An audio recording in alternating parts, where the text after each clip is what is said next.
حضرت عبداللہ بن مسعود رضی اللہ تعالی عنہ سے روایت ہے کہ حضور نبی کریم صلی اللہ علیہ وآلہ وسلم نے فرمایا، جو شخص رات کے وقت سورہ واقعہ کی تلاوت کرے گا وہ فاقے سے ہمیشہ محفوظ رہے گا۔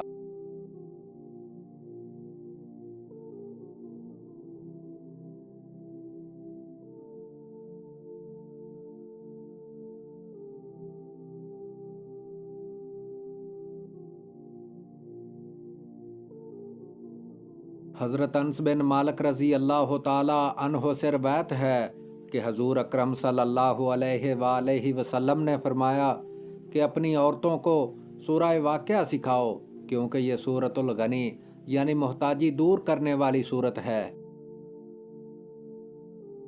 حضرت ابو فاطمہ رضی اللہ تعالی عنہ بیان کرتے ہیں کہ حضرت عثمان غنی رضی اللہ تعالی عنہ حضرت عبداللہ بن مسعود رضی اللہ تعالی عنہ کے پاس اس وقت عیادت کرنے کے لیے تشریف لائے جب وہ مرض وفات میں مبتلا تھے۔ حضرت عثمان غنی رضی اللہ تعالی عنہ نے ان سے فرمایا، آپ کس چیز کی تکلیف محسوس کر رہے ہیں؟ حضرت عبداللہ بن مسعود رضی اللہ تعالی عنہ نے جواب دیا، اپنے گناہوں کی تکلیف محسوس کر رہا ہوں۔ حضرت عثمان غنی رضی اللہ تعالی عنہ نے فرمایا، آپ کو کس چیز کی آرزو ہے؟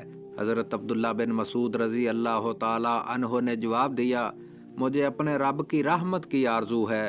حضرت عثمان غنی رضی اللہ تعالی عنہ نے فرمایا، آپ کسی طبیب کو کیوں نہیں بلوا لیتے؟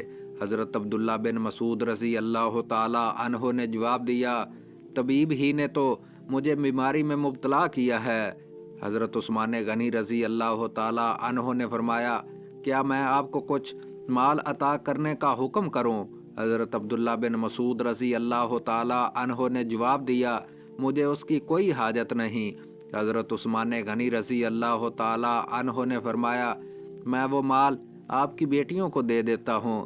حضرت عبداللہ بن مسعود رضی اللہ تعالی عنہ نے جواب دیا، انہیں بھی اس مال کی کوئی ضرورت نہیں، میں نے انہیں حکم دیا ہے کہ وہ سورہ واقعہ پڑھا کریں، کیونکہ میں نے رسول اللہ صلی اللہ علیہ وآلہ وسلم کو یہ فرماتے ہوئے سنا ہے کہ جو شخص روزانہ رات کے وقت سورہ واقعہ پڑھے وہ فاقے سے ہمیشہ محفوظ رہے گا۔